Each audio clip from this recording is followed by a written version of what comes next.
받으실 말씀은 잠언 4장 23절 말씀입니다. 잠언 4장 23절 말씀을 다 같이 봉독하겠습니다.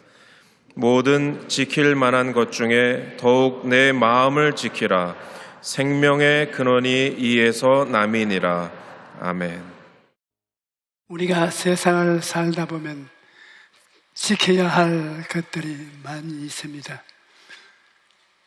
아프지 않도록 건강 지켜야 하고, 물질 때문에 고통당하지 않으며 재산도 지켜야 합니다. 또 요즘같이 험한 세상에서는 자녀들을 지키기 위해서도 애를 써야 합니다. 이처럼 지켜야 할 것이 수두룩하게 많은데, 성경은 지킬 만한 것보다 더욱 내 마음을 지키라고 말씀합니다.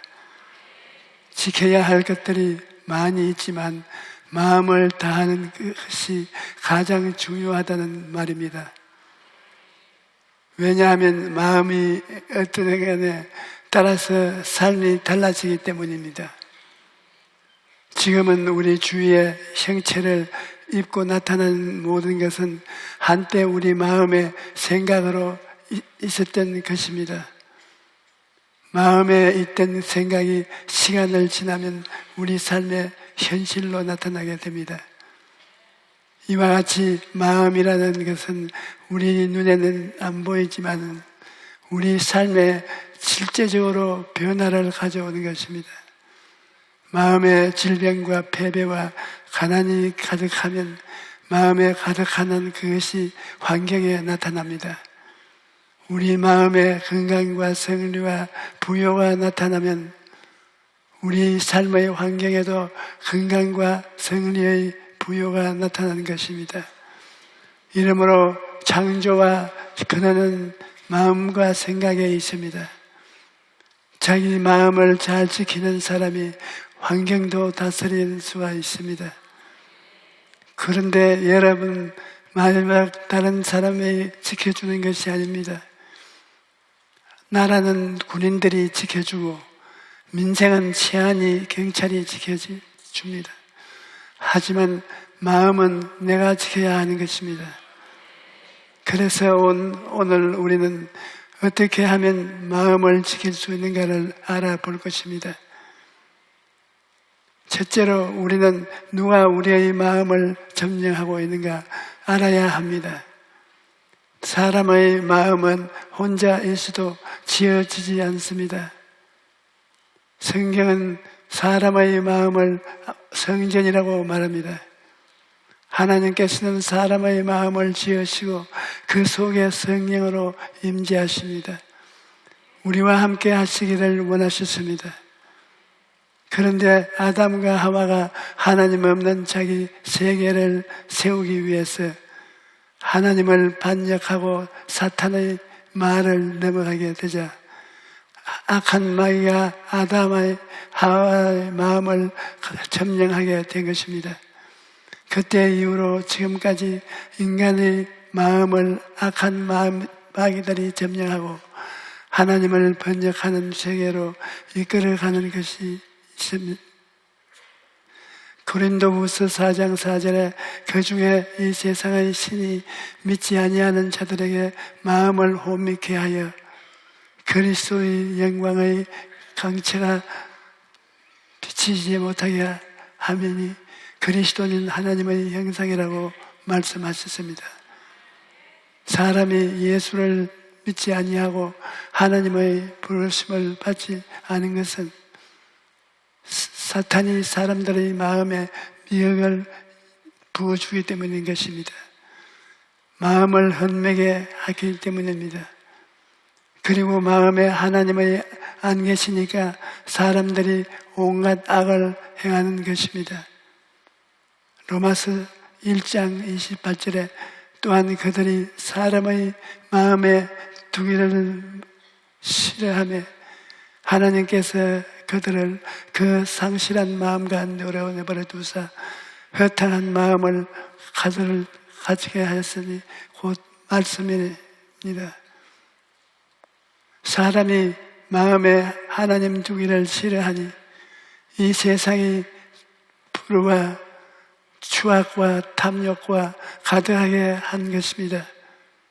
세상은 날이 갈수록 악해지고 신종 범죄를 막기 위해서 새로운 법도를 계속 생겨나게 합니다.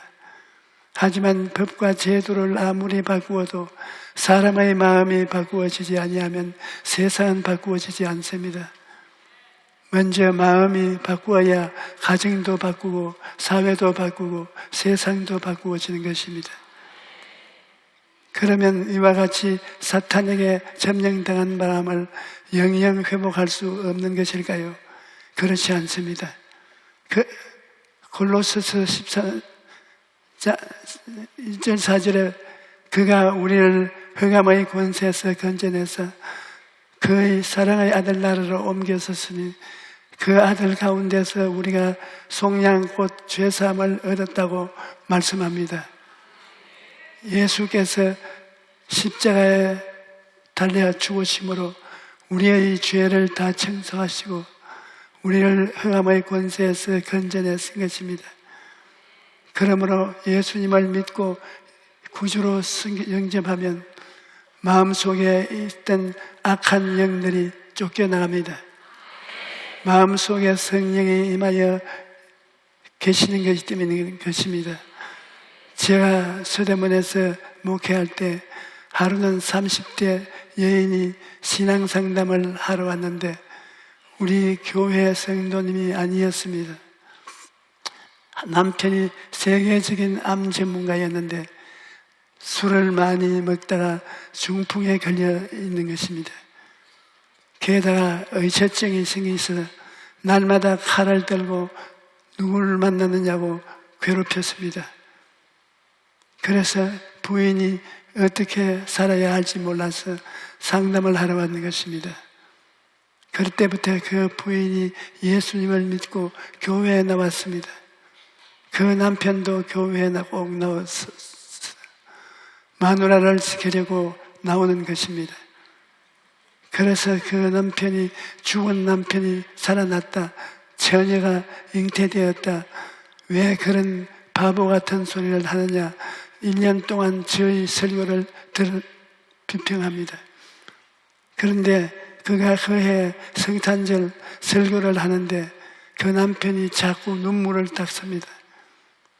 설교가 끝난 후 사무실로 오더니 1년 동안 당신 바보 같은 설교를 듣다가 나 정신분열증에 걸렸다.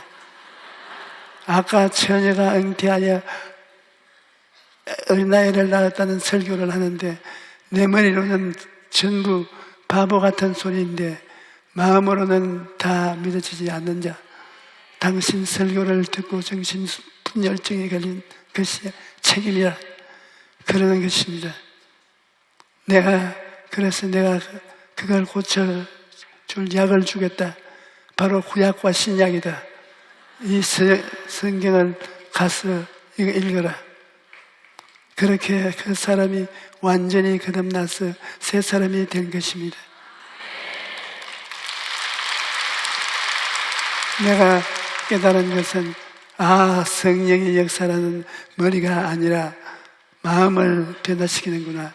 그것을 깊이 깨달았던 것입니다. 여러분, 하나님께서는 성령님을 우리 마음에 주셨습니다.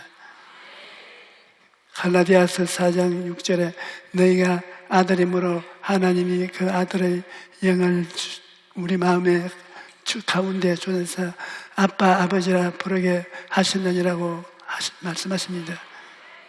그리고 고린도후서 1장 22절에도 그가 또한 우리에게 인치시고 보정으로 우리 마음에 성령을 주셨다고 말씀하십니다. 예수님을 믿으면 성령께서 우리에게 마음에 거하시는 것입니다. 그러므로 이제 우리 마음에 하나님이 거하는 것이 성전인 것이 아닙니다. 제가 교회를 개척했을 때 7년 동안 중풍으로 고생하던 부인이 기도받고 나온 후에 저를 찾아와서 이렇게 물었습니다.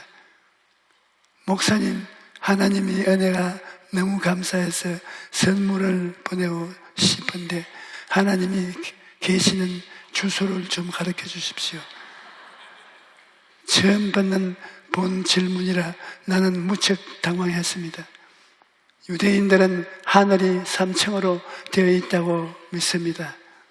첫째 하늘은 구름이 있는 대기층의 하늘이고, 둘째 하늘은 별이 있는 우주층의 하늘, 그리고 셋째 하늘은 영적인 하늘입니다. 바울이나 요한은 셋째 하늘에까지 온 사람들입니다. 그러나 본 사람들은 셋째 하늘을 올라가 볼 수 있었습니다. 그렇다가 우리가 지금 여기서 접할 수가 있는 셋째 하늘은 어디일까요? 그것은 바로 예수님을 알고 있고 예수님을 받은 사람들의 마음인 것입니다. 하나님을 모시게 되면 우리 마음이 하나님이 거하는 성전이요 하나님의 처소가 되는 것입니다. 그러므로 우리는 하나님을 우주에서 찾을 필요가 없습니다. 미래의 하나님을 또 기다리지 않아도 됩니다. 하나님께서는 지금 이 시간 우리의 마음 속에 계시면서 우리의 기도를 들으시고 우리의 생각을 변화시키는 것입니다. 하나님께서 우리의 마음을 통하여 개인과 가정과 사업과 생활에 역사하는 것입니다. 하나님은 인간을 지은 어떤 형태의 건물에 계시는 것이 아니라 인간의 마음에 거하시는 것입니다. 마음에 하나님을 모시고 앉는 사람은 아무리 화려하게 지은 예배당도 보여도 그곳에서 하나님의 계시지 않습니다. 그러나 하나님을 마음에 모신 사람들이 모인 곳에는 그곳에 아무리 초라한 예배당이라도 그곳에 하나님이 와서 계신 것입니다. 여러분, 성령께서 우리 마음에 계신다는 것이 얼마나 놀라운 은총인지 모릅니다. 나는 해외 선교를 하면서 여러 가지 어려운 상황을 만날 때가 많았습니다. 그럴 때 인간의 지식이나 지혜나 용기나 체력으로는 감당하지 못할 때가 많습니다. 우리 교회에서 설교할 때는 안방에서 하는 것과 같습니다. 왜냐하면 전부 우리가 가족들이니까 설교하기가 쉽고 즐겁습니다. 하지만 다른 민족 앞에서 한국말이 아닌 다른 나라 말로 설교를 하면 정신적인 부담이 굉장히 큽니다. 그럴 때 내가 큰 힘이 되는 것은 성령님이 나와 함께 계시다는 것입니다. 성령께서 나를 돕기 위해서 항상 나와 함께 하는 것을 알기 때문에 나는 언제나 일어나서 강단에서 말하기 시작합니다.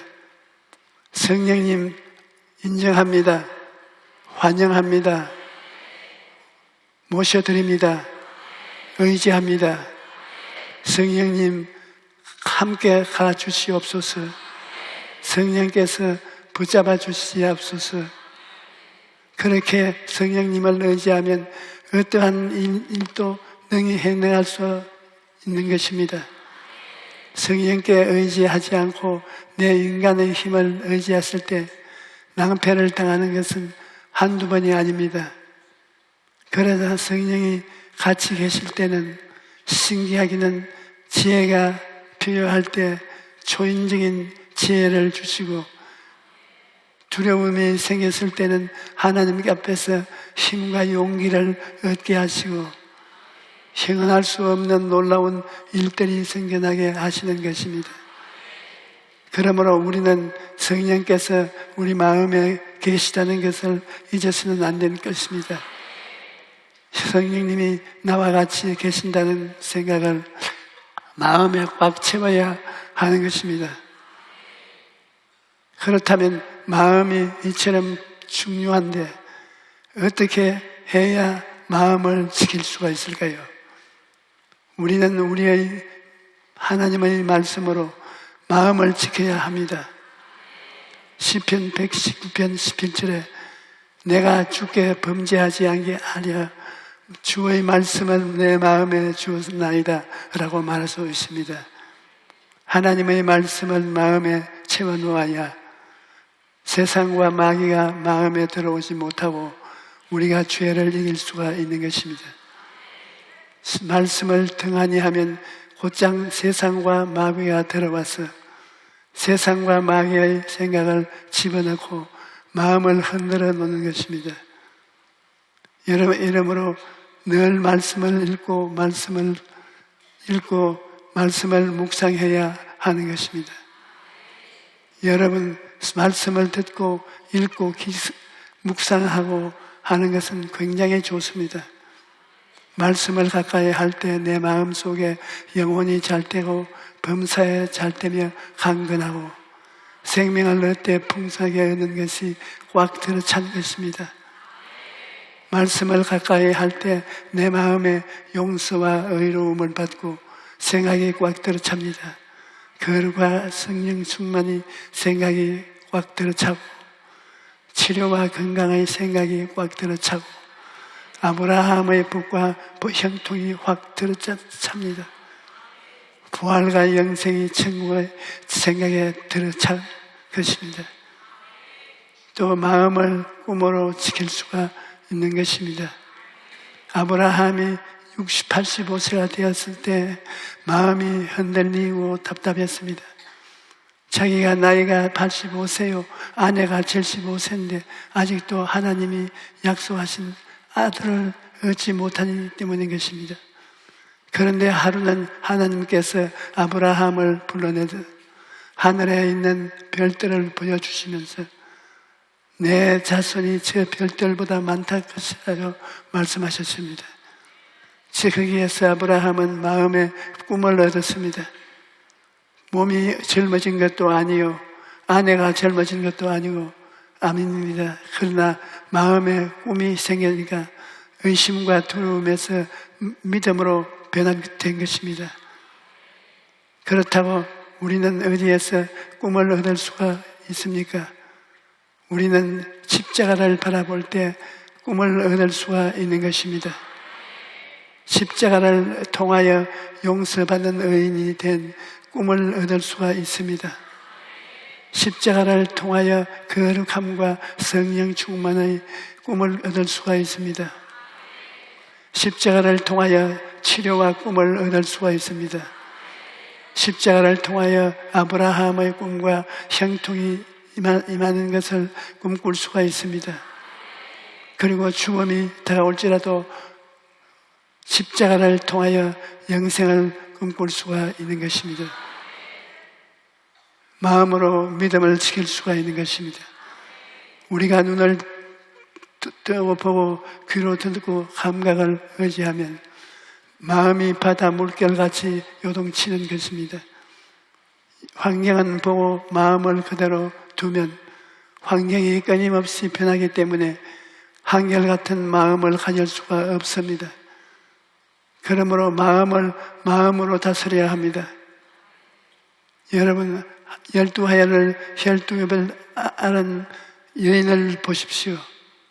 그가 하나님을 알지 못할 때는 마음을 다스릴 수가 없었습니다.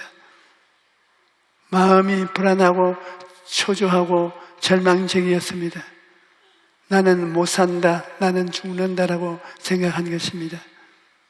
12해를 병으로 고통을 당하고 가족들은 떠나 혼자 살아가니 외롭기 그지없었습니다. 마음에 절망이 꽉 들어차고 죽음이 그 마음을 점령했습니다. 그런데 어느 날 예수님의 소문을 들었습니다. 예수님께서 죽은 자를 살리시고 나병 환자를 깨끗하게 하시고 안진뱅이를 일을 시킨다는 소문을 듣자 생각이 바뀌어져서 그렇습니다. 나는 못 산다, 나는 죽는다, 나는 생각해서 예수님을 믿으면 산다, 살 수 있다라는 생각으로 바뀐 것입니다. 그러자 살겠다는 꿈이 생겼습니다. 그리고 마음에 꿈을 풀자 예수님이 옷에 손만 대도 낫겠다는, 나을 것이라는 마음이 생겼고 믿음으로 기적을 체험했던 것입니다. 사람이 믿음이 없으면 낙심하고 절망합니다. 그러나 믿음이 있으면 어떠한 상황 속에서도 절망이 생기지 않습니다. 그러므로 믿음이 우리 마음을 지키고 다스리는 것입니다. 마음을 입술로 고백을 통해서 지킬 수가 있습니다. 우리가 입술로 말한다는 것은 하나님의 역사를 풀어놓는 것입니다. 그러므로 입술로 시인할 때 기적이 일어나는 것입니다.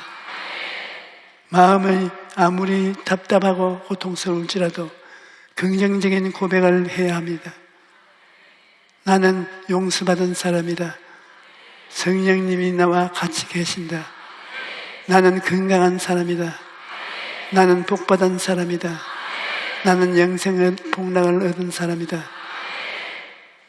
이렇게 고백을 할 때 기적이 일어나는 것입니다. 예수님께서는 내가 진실로 너희에게 이르노니 누구든지 이 산들을 명하여 바다에 던지라 하며 그 말하는 것이 이룰 줄 믿고 마음에 의심하지 아니하면 그대로 되리라고 말씀하셨습니다. 우리가 믿고 말한 대로 되어지는 것입니다. 그리고 항상 하나님의 말씀을 고백하고 긍정적으로 적극적이어 창조적인 고백을 해야 되는 것입니다. 여러분, 환경이 변화되기를 기다리지 마십시오. 마음이 변화되면 환경이 따라와서 변화되는 것입니다. 마음의 치료가 있고 건강이 있으면 환경의 치료와 건강이 다가오게 되는 것입니다. 마음에 축복이 있으면 환경이 축복으로 변화되는 것입니다. 무엇이든지 마음이 먼저 변해야 되며 환경이 변하는 것입니다. 그렇기 때문에 마음을 지키는 일이 무엇보다도 중요한 것입니다. 오늘부터 여러분 모두가 마음을 힘차게 지키기를 주님 이름으로 축원합니다. 말씀으로 지키십시오. 꿈으로 마음을 지키십시오. 믿음으로 마음을 지키십시오. 입술의 고백을 통해 마음을 지키십시오. 그럴 때 여러분 모두가 영원히 잘때같이 금사에 잘때와 강건하게 살게 될 것입니다. 할렐루야.